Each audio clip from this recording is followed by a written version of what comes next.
Welcome to the EMT Pro podcast, where we deliver relevant EMS content from the field and the classroom each week. Episodes of this podcast can get you 1 full hour of CE through our partner, emt-ce.com, so head over there for more information. I'm your host, Steve Williams, and with me is Dan and Holly. Guys, welcome back. Say hello. Well, hello. It's just last week we were together. I know, we're doing this regularly now. It's awesome. I know. Last week was a little more convenient. Yeah, we met up in Salem, where Dan is much more closer to than anyone else, but Holly's closer as well.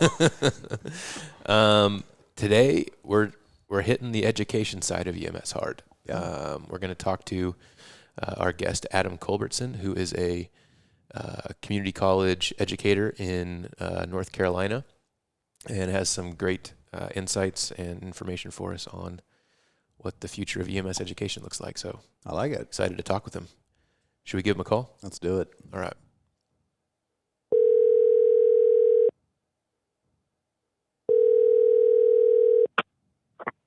Hello. Hey, is this Adam? Yes, sir. All right, so I'm excited to welcome our guest, Adam. Adam is a community college educator in North Carolina. He teaches all sorts of EMS programs. So, Adam, it's really good to have you on the show. Welcome. Thank you, sir. Yeah. I'm glad you invited me. So let's get a little bit of your background. I'd love to have the listeners hear some more about you, what you're into, and what you're doing in EMS these days. So my background, I come from the hills of Virginia. I started out in super rural EMS, working for actually I started out volunteer, and then I started working for a private ambulance service that we did 911. After that, I went and moved to Greenville, South Carolina, then on to North Carolina, and I've been here for 14 years. I've been in the education realm since 2012. I worked my way up in the community college system. Now I'm the fire and EMS coordinator for little county of Edgecombe County Community College. Wow. I love it. I love educating, but the thing that really interests me most right now is the industry and where it's heading, and we need to get it back on the right direction. Absolutely. Yeah, I'm excited to talk to you about that today, because that's probably the majority of the questions we have for you relate to where the heck is EMS education going? Because, I guess one of the first things that I kind of put this type of episode on my radar was we had a EMS chief at my organization. He was lamenting at how just across the country with COVID, people couldn't remember their immunology lectures when it came to how do vaccines work? Why are vaccines good? What does, good hygiene do to prevent viral illness? And all these kind of basic things that should be touched on in I would say an introductory immunology lecture. Yeah. And so, we don't need to completely harp on vaccinations, but at the same time, it was really concerning seeing how many people that are treating COVID patients aren't getting vaccinated for whatever reason. And it was tough to see, but I remember seeing that and going, okay, well, where's the gap, right? Where are we lacking in EMS education? Because it was also in nursing. We saw a large percentage of nurses not get vaccinated. Physicians, not so much, I don't think it was a lack of really education. I think it was more of rebellion. Yeah. I think we all knew the consequences of not getting vaccinated. Mm-hmm. However, the biggest thing is you had people screaming everywhere, you need to get it or you don't need to get it. Mm-hmm. And then you had some people who were just rebellious. Mm-hmm. They were like, the government's not going to tell me what to do. Right. And, it was one of those things I really feel like if the government would have stayed out of it, Sure. then people would have probably used more common sense. Mm-hmm. Yeah, it got very politicized pretty quickly. Yeah. Yeah, that was It unfortunate. did on all sides, and Lord knows I love my politics, but it was all sides. It was all sides that really really hyped it up. You had one side saying you got to get it, and started setting measures to make sure that everybody got it. And you had the other side rebelling. Mm-hmm. Nobody was working together, so people just were like, you know what?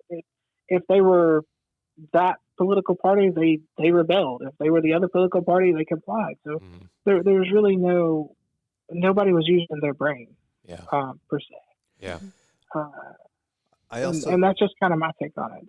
I also, at least on this part of the country, with what Steve was talking about, the education, people are not educated on immunology. We saw a decent gap when, and I'm one of the guys who likes to have conversations about differing opinions. Like, I actually love hearing other people's takes on stuff.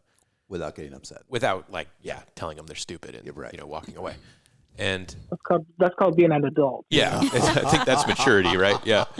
And when I would talk to a couple of these guys that chose to not get vaccinated, a lot of times, kind of like what you're saying, Adam, they couldn't even really put it in their own words why they chose not to. They just didn't want to be told what to do, quote unquote. And then there were a couple that were like, I would say off the deep end into conspiracy theories.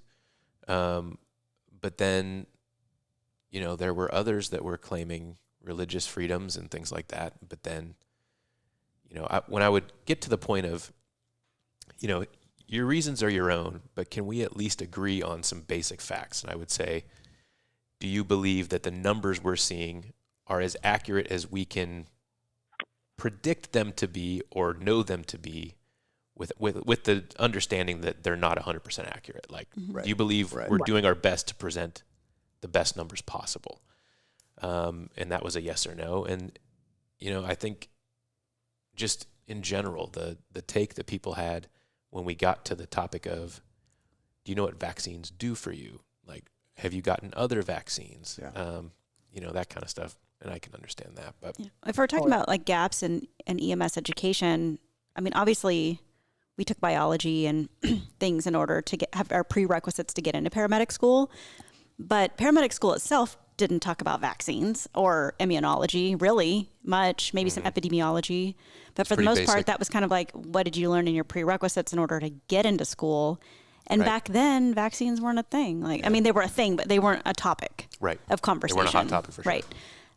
So you're right. There's a pretty big gap there. When I went to nursing school, we had quite a bit more talk on that, but there was a lot of epidemiology and community medicine, and it was a little bit more applicable and relevant. So I'm not saying we should put it back in the paramedic curriculum, but you're right. It wasn't really. I think it needs to be. Yeah. It needs to be addressed. I mean, I had no prerequisites when I went to paramedic school. Yeah, when I was in medical school, I had no prerequisites, which I was actually one of the first people to do the degree program where I'm from. So yeah, that was like I think I was actually the second class that graduated the degree program for Little Town in Southwest Virginia Southwest Virginia Community College. I'm sorry. Oh, cool. Nice. So you have a really big. So you've got a nice timeline of where it was and where it is now. Oh yeah, yes. I mean, and education in general has changed so much, and I know that was. I don't want to get ahead. I know that was kind of one of the topic questions, but yeah. So can I go back to gaps in education? Obviously, in the world we live in now, there is so much mental illness, and I had zero training in mental illness. Are they doing that now? So I will say that in my paramedic program, I do, and I know it's not nearly enough, but the book has one chapter dedicated to behavioral illnesses. In my medic program, I actually do an entire weekend on behavioral emergencies because that's since perfect. Since COVID, we've seen a dramatic increase in psychological illnesses, mental disorders. The amount of mental illness and behavioral emergencies that we see come into the ER is it's increased so much. Yeah, tenfold at least, tenfold. So what I've done is with my paramedic classes, like I said, I've taken an entire weekend. I've dedicated to how to really deal with those behavioral emergencies, because I don't think we get enough training on that. That's awesome. What do those weekends look like, Adam, when you're doing So the training? the first day, so they'll get the lecture during the week, and that's just the general book lecture during the week class, because I do what's called a flip-flop class. So the Tuesday, Wednesday, they'll get their general lecture. Then after that Saturday, they're actually going to go through how to deal with like de-escalation of these psych patients, and how to basically try to avoid restraints. Because to me, I like to avoid restraints at all times. Yeah, absolutely. So, and then of course the second day, that Sunday class, they'll go through, they will go through some restraint techniques and stuff like that. Mm-hmm. But the focus is more on checking yourself, checking your personality, because 9 times out of 10, when we interact with those patients, we escalate them, and it's unintentionally most of the time, because we don't watch our body language. Body language is one of the biggest communicators we have. Right. I mean, just showing up in uniform will escalate sometimes. Yeah. Right. Yeah. We don't watch our tone either. Our tone is another important thing. If we're having a bad day, we can't take that bad day out and reflect it on a patient. We have to watch how we talk, watch our mannerisms and things like that. And that's basically what it's about. That's what we teach the paramedic students. That's awesome. That's a lot. Yeah. Tons more than I had. Do you feel like when you go, since you work in the ER as well, I know on both sides of the equation as a nurse and as a paramedic, I had minimal training on what to do, how to de-escalate, or, all of this. And I think we're all kind of afraid to make it worse. So then we don't say anything, instead of just kind of being natural. Yeah. Do you feel like in the hospital, people have better training than in the field, or what's your experience down there?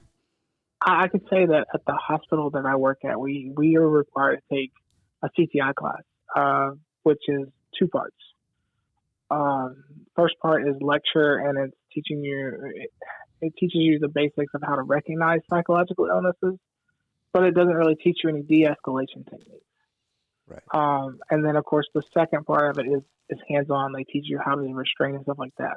Nice. De-escalation is something that's very touchy, though, and that's the thing. It's like you said a while ago. Well, we're afraid we're going to make it worse, so we don't say anything at all. And sometimes not saying anything just makes it worse. Mm-hmm. So it's about learning your patient. I once had a captain. He sat down on the floor with his patient, who was just having a manic episode, and spent probably 2 or 3 hours just talking to them, just to de-escalate them. And that's commitment. That is true commitment. That's a good dude. Mm-hmm. Mm-hmm. Yeah, he is a very good dude. I remember having similar training for when I worked in the ER, but it was mostly directed at how to keep myself safe and how to safely restrain someone. Mm-hmm. So the training we got was how to be defensive and take someone down. Right. Not necessarily how to de-escalate. And it's reactive training rather than yes proactive training. That's a great way to put it.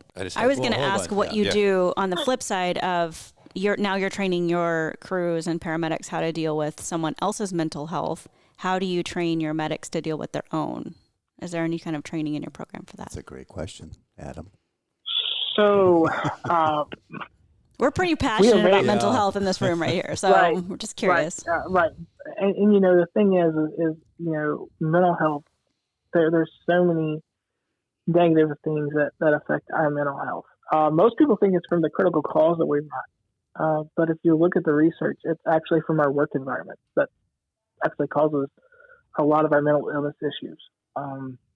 So 24-hour shifts. The chronic, or are you talking about just how we work, the 24-hour shifts, 48-hour shifts? The chronic stress, the 24-hour shifts, the conflicts with our coworkers, conflicts with our upper management, all those things are actually, if you look at the research, is actually worse on your mental health than the critical incidents that we run. Now, both of them play into it. Both of them do play into it. But the worst part is whenever you look at that chronic stress. And like I said, I worked 24-hour shifts for years, but really they are not healthy. Oh. They are not healthy. Very true. And there's a lot of busy EMS systems around here in North Carolina that just don't see that. They don't see that, and it's causing me to have high turnover rates. Again, part of the problem is that. Yes. We've got to figure out a way, and their theory is, well, if we take away 24-hour shifts, then we're going to lose employees. That's their theory, because a lot of employees like working 24-hour shifts so they can go work other jobs. Yes. Yeah. That is so true. So yeah. Adam, we're touching on a lot of different things in EMS education, but when you look at, and we've already kind of gone down this road a little bit, but with the COVID era, what has it done to EMS education? What are we seeing happen because of it? What are the challenges that people in the classroom are facing? And I'm just curious your take on all that. So there were many pros, but there were a lot of cons that came from COVID education. I remember when COVID first hit, and I had to move every class I had. And at that time, I was an interim coordinator. So I didn't have the official title. I was just filling in until they hired me full time. Mm-hmm. But when that happened, I had to move all my classes online. And, it really hurt the education system because a lot of the students, they're like, we don't learn as good online as we do in person. Mm-hmm. So I had to fight and not really fight, but I had to, prove myself that, hey, we need to get these guys back in the classroom. And I was finally able to get them in there in small groups. But COVID taught us that, we have to, of course, adapt to overcome when it comes to education. It also showed us there was other ways to present materials, such as Zoom or whatever type of video platform you use. Mm-hmm. But it also showed us that, we can pay people less money, only have to pay one person if we do everything online. Mm-hmm. And we really, you neglected those important in-person skills that students need. Mm-hmm. Just social skills. Right, social skills. And the thing is like, I believe there are places for online education, especially in the continuing education realm. But when it comes to initial courses, it's very limited on what should be done online. Because, it's one of those things where, not many people are self-motivated learners. And a lot of people will tell you that when it comes to online classes, that they don't have the discipline for it themselves. Mm-hmm.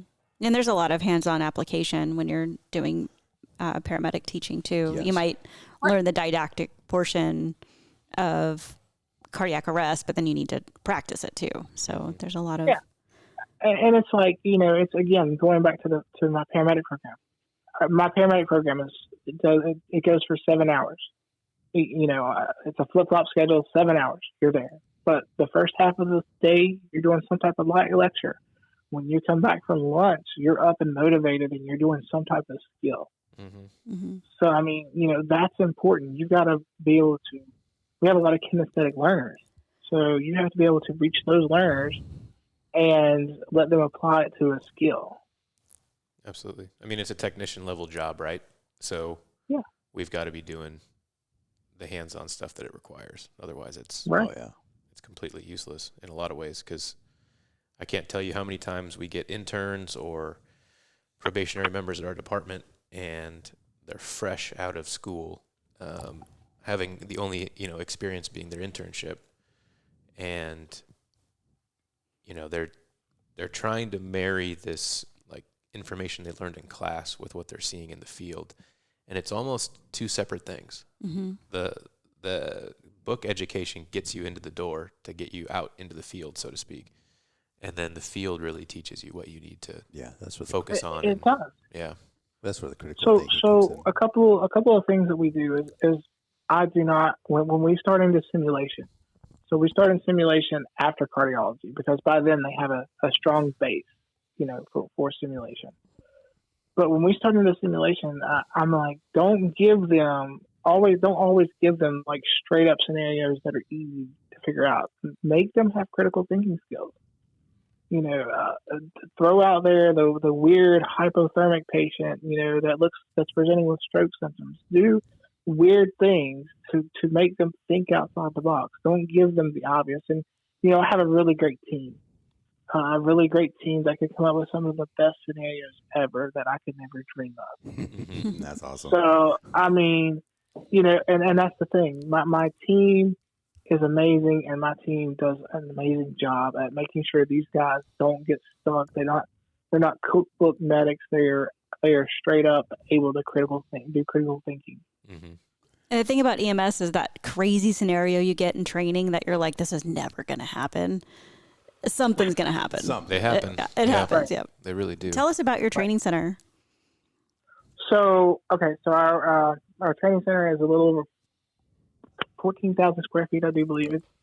And so it consists of, the first level is my ambulance that's inside. I have an ambulance in the classroom. Nice. Awesome. Then the second level, we have a 2-bed ER. We have a couple other healthcare entities there as well. But we share those facilities. We actually have live x-ray there. So we do, in October, we're doing a simulation like every allied health department together. We're doing actually a mass casualty incident. Oh, so we'll actually be able to put all those services into play. We have a laboratory. We have on the third floor, we have an ICU room. Jeez. We also have an apartment where we use as well for simulation, like for our EMS students. That's mainly where our EMS students stay. They stay between the ambulance on the first floor and the third floor apartment. We also have an L&D too. Wow. Jeez. That's amazing. That's real good. Yeah. And like I said, every bit of it is functional, and we can use it for mass casualty incidents. We have a lot of hurricanes here on the East Coast. So, absolutely. In the event there's like massive flooding, we can actually use that as an alternate care facility. It's also great stress inoculation. Hype them up a little bit, get them used to. Yeah. Let absolutely. them screw it up the first time around, do a good debrief, and then give them a chance to do it again. Yeah. Mm-hmm. Right. Adam, curious what the last couple of years has done in terms of, you started to touch on it with what the numbers you had in your classes were, and how that's maybe gone up and down.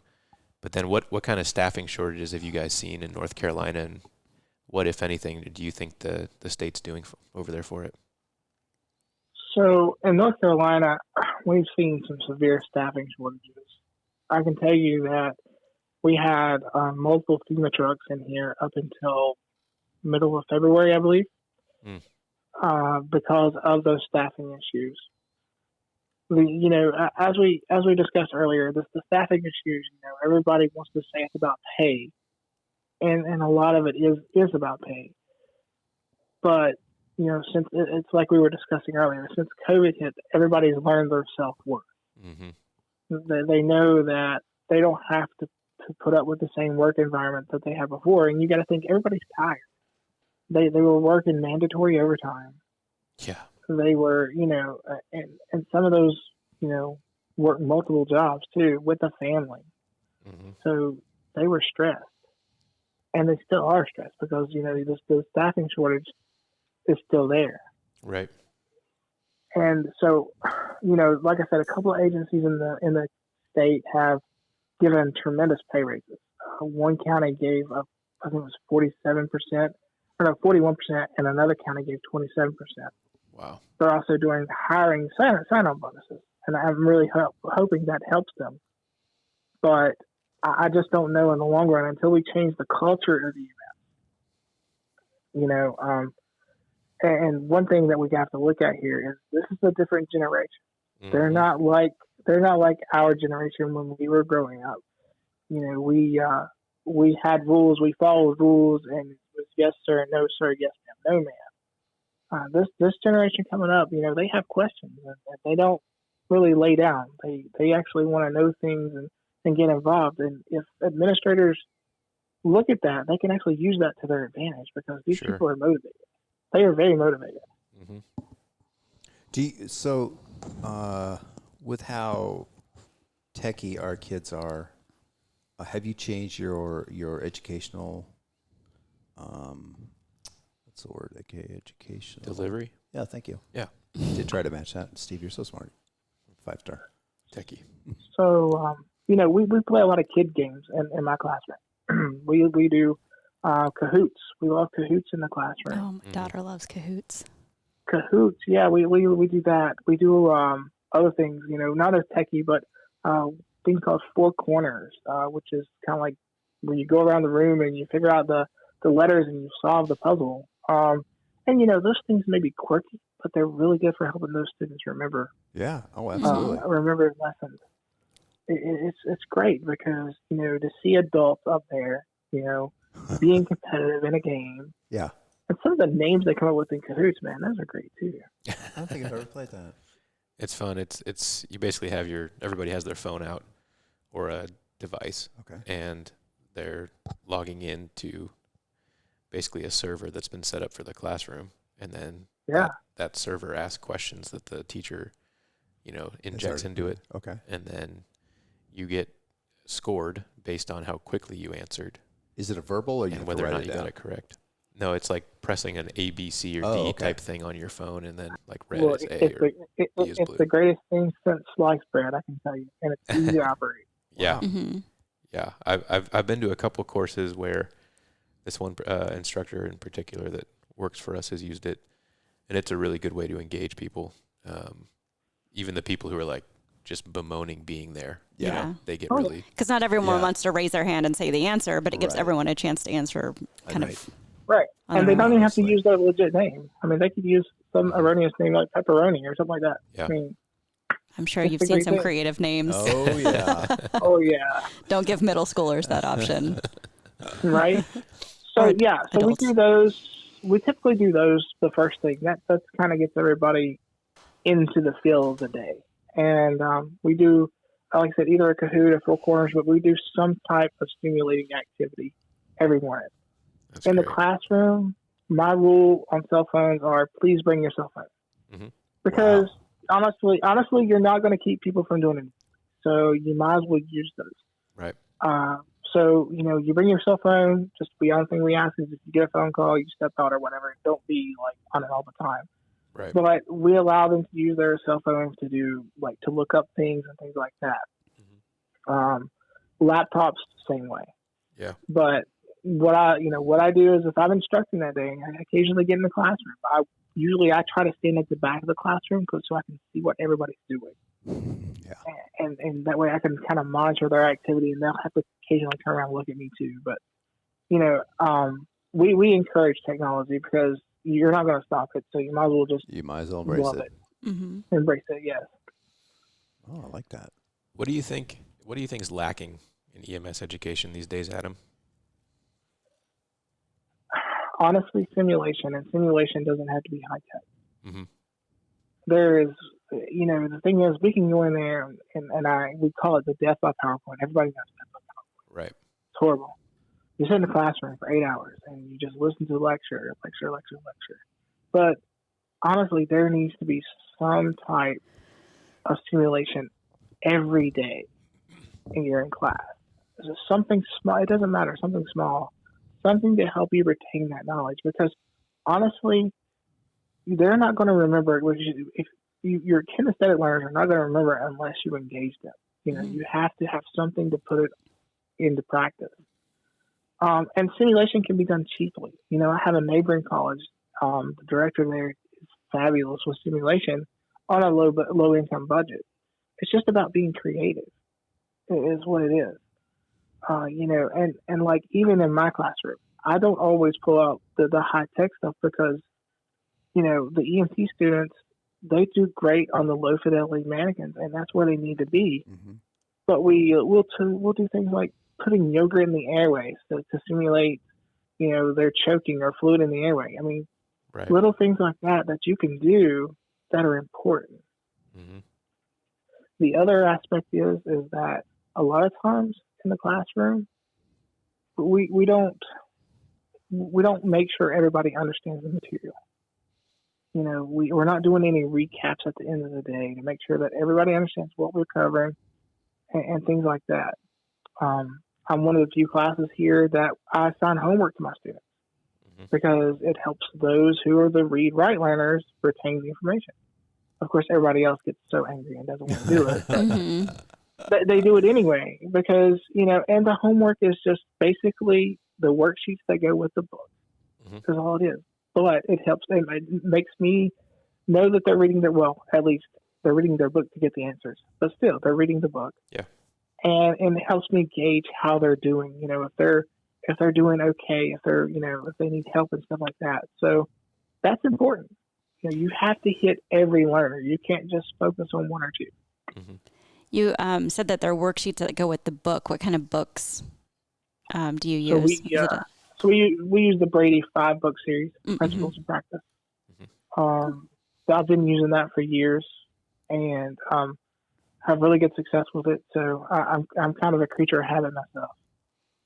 That's good. I've noticed I have a teenager and they don't have books. Yeah, I know. Everything's on so weird, isn't it? the Chromebook. There's no math book. Right.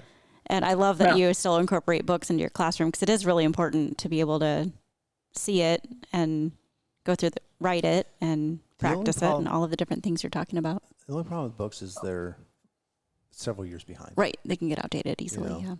Yeah. Do you have anything like, and I'm not trying to do anything for our podcast here, but do you have them listen to podcasts or any type of YouTube videos? So, like, I'm still behind on technology. I'll just be honest. You both, sir.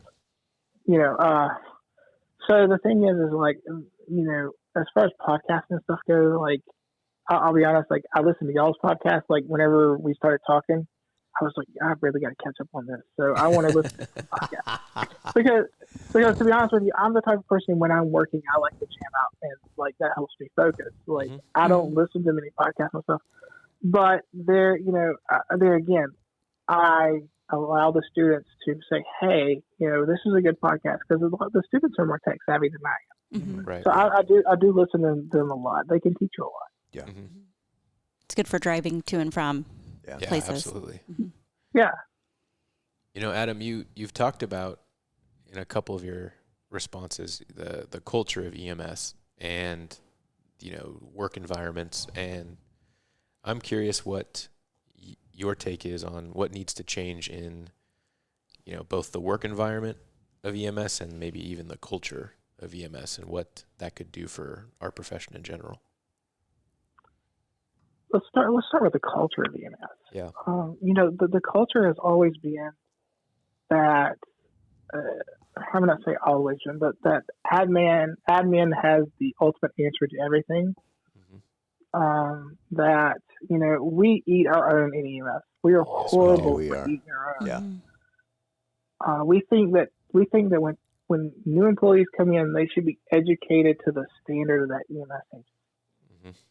So we have to change that culture. We have to realize that first of all, we have to realize that our employees are valuable. Each employee has an amazing ability of some sort. Some people are amazing at reading and writing. Some people are amazing at making websites. So find out what your employee is amazing at and use it. That's what I do. I have one girl, she can make flyers and posters like they're amazing.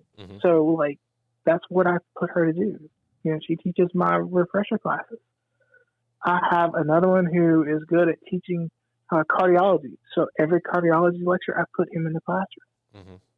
You know, finding out what your employees are good at and use that and give them gratitude for it. Because it's not like when we were younger. You know, we just, you know, we got to do a job. We did the job. These people now, they want some type of gratitude, knowing, hey, I'm doing a good job. I'm doing what I'm supposed to be doing.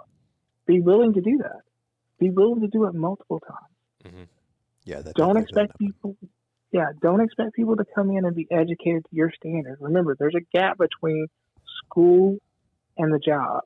Right. And, you know, it's like we say, when you start the job, you throw the book out the window because you have to adapt and overcome a lot in the field. it is all of our responsibilities to educate new employees. We are all educators in that aspect. So you have to have grace with new employees. You have to be willing to teach them and do it in a manner to where they understand it and that's not demeaning to them. Don't act like they're a burden to you. Right. I think with the shortages, we look at our employees as just someone filling a seat. Right. I know that's what Yeah, I am. Someone fills a seat. And sadly, you're right. That is how we look at our staff. But I have, one rule. I have one rule in my classroom. We do not talk negatively about other EMS providers, and we do not talk negatively about EMS agencies. That is my only rule. Wow. That's good. And as the new students come out of school, don't forget that they can teach us a lot too, because it's all fresh in their mind. And we might have forgotten that absolutely gem that they learned, or maybe it wasn't a thing when we went to paramedic school. Yeah. And the thing is, I hire my students. I will hire my students to teach. Mm-hmm. If they show top of the class, I will hire them to teach if they want to teach. That's awesome. That's really cool. Because that's the thing. Everybody, and I preach this for years. Everybody is important. Everybody has a strong point. Everybody has a weakness. That's why we work together. That's why it's a team. Mm-hmm. It's not admin's team. It's everybody's team. It's not just the higher bosses that know what's going on. They may make the playbook, but your lower level people are very smart and they can help you make that playbook. Right. If you just listen. Absolutely. As far as changing EMS in general and changing, I think what was the second part of that question? I'm sorry. Oh boy. Or did I hit it all? I think you hit it all. Okay. You're hitting more than it all. So. Yeah, doing great. I think that, you've also touched on, and we've actually done a podcast on the generational differences that we have in our profession now. And, I feel like I'm right on the bubble of, what do they call me, a Xennial, Gen X millennial. Like there's this 5-year gap where I don't know. There's all these different terms that they throw out there, but, right. And I feel like kind of like what you hit on, we recognize these differences, but we don't usually celebrate them a whole lot. Yeah. And, kind of like what you said, Adam, like a lot of people that we're hiring nowadays want feedback. They want, praise, or they want to know that their work is being appreciated and valued. And, I would say gone are the days where you can just skate by with not knowing who your boss is and not hearing any feedback and just showing up to work and getting your work done and going home. Like there needs to be a lot more purpose behind what people want out of their jobs now. And you said it very early on. COVID has taught us that, life is short and we want value out of what we, give our working years to. And, and the thing is and I used to be one of these people, this younger generation, oh my gosh, and I'll say it Southern, they got so much sass. Sass. But really, it's not as much about them being sassy as it is them just wanting to know and them wanting to know to know their voice is heard. Right. That's all it is. You can take that energy and trust me, I have a couple that are my best employees they're amazing, but they want to know. They want to know, is this being done right? They want to know how it works. Mm-hmm. And once you show them, they will take off with it and they will do amazing things. Mm-hmm. Mm-hmm. My EMT instructor is one of those. Like, she's like, I'm working on my sassiness, is what she said. I'm working on my sassiness, but it's hard because I want to make sure that I'm giving my students 100% and that I know everything I need to know. Mm-hmm. And I said, you know what? I can deal with that. Sure, I can deal with that. And that makes me happy that you're that way, because when it comes to that class, I don't have to worry about a thing. Right. And ultimately, this next generation coming up might have better job satisfaction than we do because they feel heard and that they have meaning in what they do, and they've asked questions to better understand it. Yeah. Right. I think good feedback is top down and, bottom up, because it's, a healthy organization encourages that at all levels. So I think one thing is we're stuck in the fact that, again, a lot of your admin staff is older, and they're from that generation, the same generation as us, where, you know, when we're told something, we do it, and we don't talk back. We don't, you know. right. And I guess it's probably our downfall at the same time, because Right. we never Question wanted, things. you know, right. We didn't question it. We just did it. Mm-hmm. Do you think that the questioning comes across as Disrespectful. but what it really is they just truly want to know? Yeah, I do. I think it's, you know, unfortunately, cell phones have ruined this because we text now more than anything. So the one thing we are lacking in the new generation is actual communication skills. Mm-hmm. You know, the thing is what we most of the time interpret as sass is not really them sass. It's just them wanting to know. I mean, you know, it's them, and it's no different than my 11-year-old. When he raises his voice, he doesn't always do it intentionally. It's just he wants to know why he's doing it. Mm-hmm. Right. Yeah, getting to the core of what is being asked or inquired about versus Yeah. I didn't like that tone, you know, and then Right. Yeah. you know, Don't sass me. yeah, exactly. Well, cool. I guess, you know, the last question I've got for you, Adam, as we kind of start to wrap up our time is, what are some of the things that you want to see EMS change, or the direction you want it to head, or take that question wherever you want, but what would you like to see improved?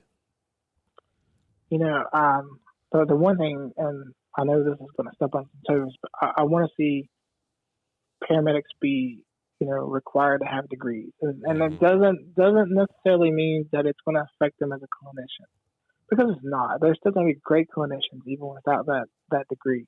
Mm-hmm. But what it is going to do is it's going to open doors. It's going to make them better at social skills, make them better at reading, writing, things like that, math.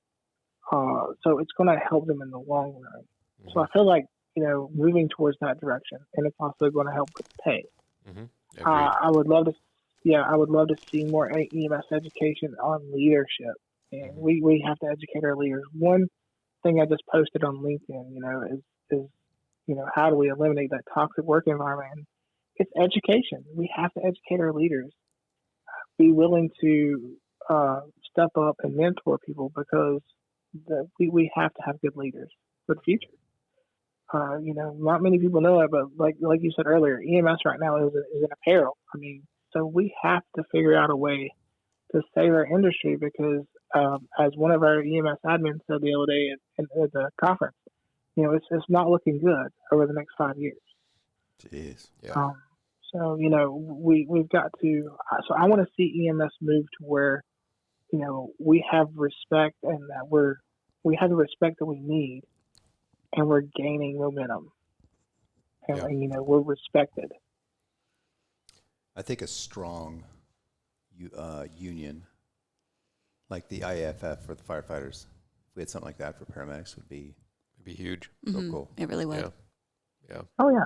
That's why the nursing profession is elevated. Well, first of all, it's so much older than the paramedic profession, but it's been elevated in pay and safety because of our union. Right. I mean, here in Oregon anyways. Right. And I mean, you know, they talk about, and I'm not going to get them all, but the big five that a union goes for, right, in general: pay, working conditions, you know, safety is like arguably the biggest one, because history with companies is they didn't always do things the safest way. Right. And so, you know, they say unions are a necessary evil, but I don't think they have to be viewed that way. But they're really good for what they're used for, you know. Yes, yeah, so unions are definitely, like, in the South, we don't have too many unions, but you know, the ones we do have serve their companies well, and they serve their employees well. So it's a great medium between, it's a buffer between the employee and the company itself. Yep. I agree with you, though, about doing the degree program, because it does increase the professionalism of EMS. And I when I went to paramedic school, I'd have 2 years of prerequisites, and then a year of didactic, and then for nursing school. No, this was for paramedic school. Oh, okay. Um, 5-star? 5-star. Yeah. I forgot. I apologize. But I'm just saying that you have to have all of this education just to apply to paramedic school, and then you go for whatever 9 months or a year for didactic, and then you do your internship, and by then you should have had a degree. Like Right. any other program that's that long, you should be graduating with a degree. So it kind of does a disservice to the paramedic community when you've done all this education and you have a certificate. Well, and I think my personal take is we should be pairing up the paramedic education with the critical care curriculum. Yeah. And that to me is really the degree program is continuing to do more of what is already included in paramedic education, and then marrying that with critical care curriculum, because the stuff you learn in that class is so much more. Because it's amazing. Because the thing is, you have regular paramedics doing vent transfers, and they have no clue how to operate vent. Exactly. Exactly. Yeah. I mean, that's someone's profession is to operate a vent. Right. Yeah. Yeah. And we're just doing that on a whim, you know. Yeah. Oh yeah. Today, I'll just an example of kind of how crazy this is. My organization sent 2 paramedics, less than 5 years experience between the 2 of them, to transport a elderly person with a leaking aortic aneurysm on all sorts of drips, an hour and a half north to a higher level of care. Couldn't fly them, and had to go code 3 in an ambulance on ground because of weather. Jeez. And these guys they just don't have the foundational knowledge to be doing that. And it's unfortunate. Like, there's the gap right there is we put them in these situations. Our organizations do that. Yeah. And it's like, you guys, you're not training us to that level, and you need to be. No. Right. But, I mean, and that's the thing is EMS, stepping up is not just something that, that the agencies need to step up too, because a lot of agencies don't promote the degree program because they're like, oh, well, that's going to take away from our base. It's going to take away employees. But no, if you promote it, I promise you, it will strengthen your company. Yes. Absolutely. It will make them do better charting, so your reimbursement rates are better. I mean, is he talking to me right now? Right? Directly to you. I am the charting. So no, we started using a new clinical software at the college, and I love it because I can mark up their narratives and I can say, "Hey, you misspelled it." So I'm like the red ink guy. Oh, nice. It's great. Digital red ink, nice. Yeah, digital red ink. It's great. That's awesome. Well, Adam, we've really enjoyed talking to you today, man. I feel like a lot of I don't know. I was trying to summarize what Adam is doing and wants to do in EMS, and for me, if you could summarize it as leadership, like Yes. Leading from the front and looking at where the performance gaps are and addressing them, treating your people right, Being creative, taking a different approach to typical education and using people's strengths for the good of the team. And I love what you're doing, man. And yeah, me too. I really appreciate the content that you put out on LinkedIn, especially. And if people want to contact you, how could they get a hold of you? My email, you can actually use my college email, Culbertson, which is my last name, CULBERTSONA @edgecombe.edu. LinkedIn, of course. Facebook. I mean, that's about the only reason I don't. Nice job. He's got it all. he's got it all. I've got it all. Yeah. Awesome. Well, I think we're going to leave it there, Adam. Thank you so much for joining us. It's been awesome speaking with you and getting your take on all this. I wish you would have been my instructor. Me too. Right? I know. Thank you guys very much. I really enjoyed y'all. Awesome. Well, thanks again, and we'll catch all you guys on the next one.